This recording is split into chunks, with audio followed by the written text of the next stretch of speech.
প্রিয় ভিউয়ার্স, চলুন আজকে আপনাদের দেখাই কিভাবে একটি ওয়ার্কশপে গাড়ির ব্রেক প্যাড পরিবর্তন করা যায়।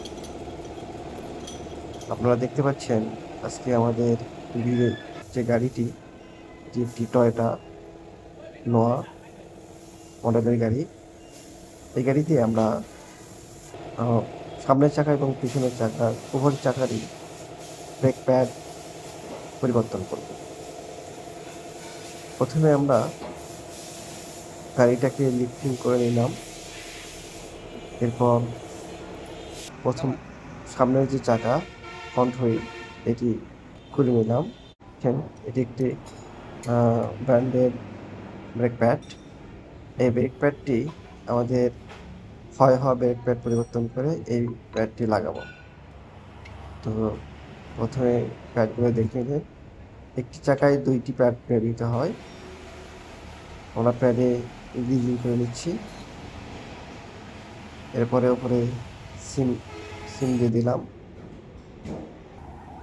এবং লিমিটার লাগালাম। এরপর আমরা নির্ধারিত যে শেপ ছিল সেই শেপে ক্যাভিটিতে বসিয়ে দিলাম। এরপর আমরা ঢাকনাটি লেগে দেব। আবার দেখাচ্ছি আপনাদের ব্রেক প্যাডটি সঠিকভাবে স্থাপন করলাম। এখন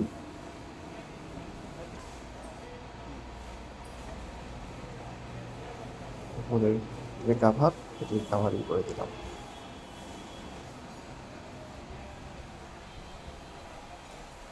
এরপরে আমরা হুইলটি আবার পুনরায় সেট আপ করলাম। আপনাদের দেখাবো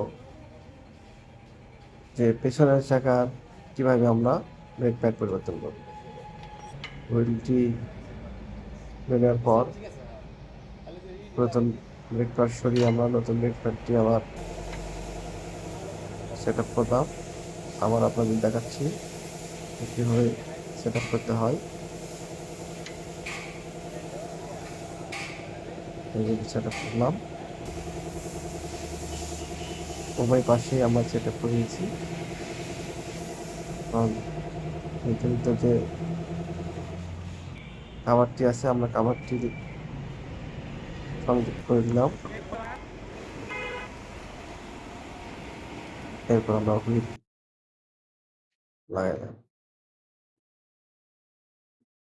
দর্শক, আমরা দেখলেন কিভাবে একটি ওয়ার্কশপে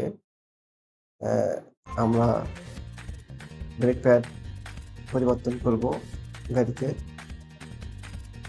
আশা করি আজকের ভিডিও আপনাদের ব্রেক প্যাড পরিবর্তনের যে চিত্র এটি বুঝতে সহায়ক হবে।